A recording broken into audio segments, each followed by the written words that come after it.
Happy holidays. I know a lot of you already know what I do. Some of you are curious. I have a story here that someone's going to tell that I think is pretty moving.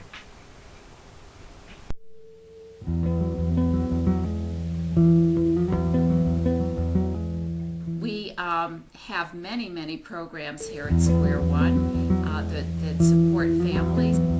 90% of the children whom we serve are living at or below the poverty level. I would love to tell you about a little boy, Jimmy, who attends one of our centers.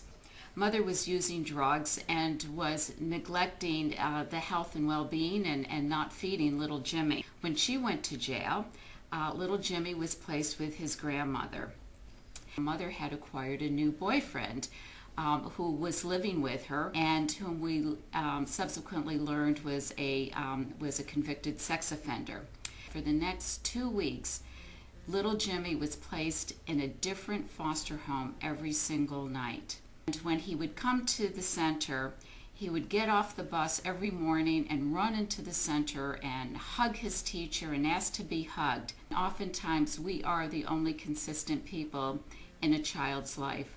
Being only 4 years old and having to go live with strangers was very difficult for Jimmy. At the end of the day, when little Jimmy was going to a home where he didn't know anyone and where he was a total stranger, he would hang on to the teacher, hugging her legs, crying and begging the teacher not to let him go, begging the social worker not to take him. I'm happy to say that after 2 weeks of this, Jimmy is placed in a more permanent foster home where he can live until his family situation gets resolved. It's the United Way that helps us to take care of children like Jimmy. Well, Living United is a good thing for our community. The United Way is a great organization. Living United means giving back to the community, helping those that are less fortunate than we are.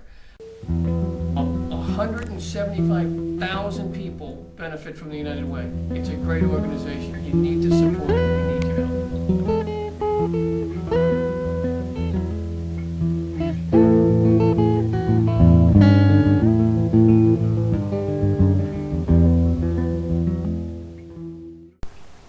Thanks for watching the video. If you can do something, even something small, please do. Happy holidays.